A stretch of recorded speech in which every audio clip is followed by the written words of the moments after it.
It's never a waste of time to make time for the truth.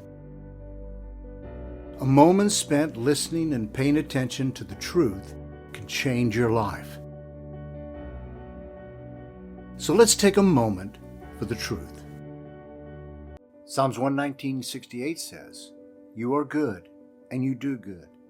Teach me your statutes." This verse is directly connected to the one we did before.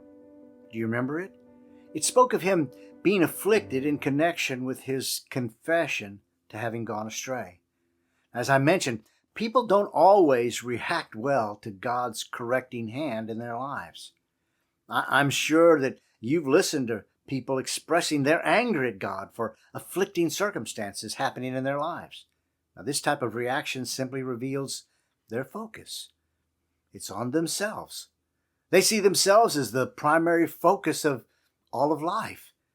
How different is that from the reaction that we see in the writer of this verse and the previous one? In the previous verse, the writer said, "But now I keep your word." He has turned to God and his word for direction and protection from going astray. He recognizes that God's hand is in the process, but unlike the reaction of anger, he knows God and he makes his confession concerning him. He says, "You're good, and you do good." His reaction is not anger, but praise. Praise for the affliction? Yes. He had already confessed his part in the affliction. It was his failure. Now, as for God's part, he acknowledges the goodness of God in the redemptive process. This writer knows that it is God who has corrected him. He knows that God is good. He knows that what God does is good. It's another way of him saying, "God, what you did in my life, even the affliction, was for my good. I know this because you are good, and what you do is good." If you're a parent, you've had to discipline your child. You did it to protect them, to teach them. You did it in love. You also know the difference between a child that responds to this kind of discipline in rebellion and the one that responds in humble awareness.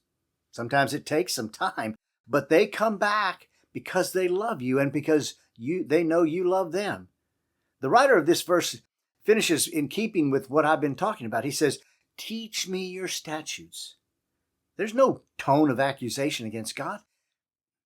There is only a penitent heart saying, "God, you know what I need. You are good, and what you do is good. Teach me." Again, looking at this as a parent, how would you respond to a child who came asking what he asked for?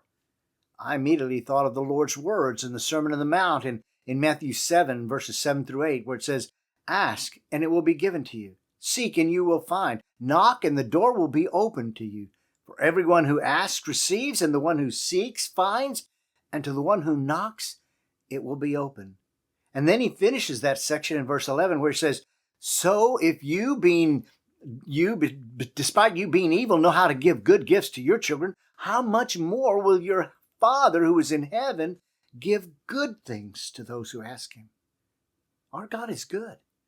What he does is good. Ask him to teach you his ways. It may take you down a difficult road, but it will take you to him. It only takes a moment to start, but it will be a moment that will matter. Thanks for watching and listening to Truth Matters Moment. Also, don't forget to look for our weekly podcast called Truth Matters. It comes out every Wednesday. Catch you later.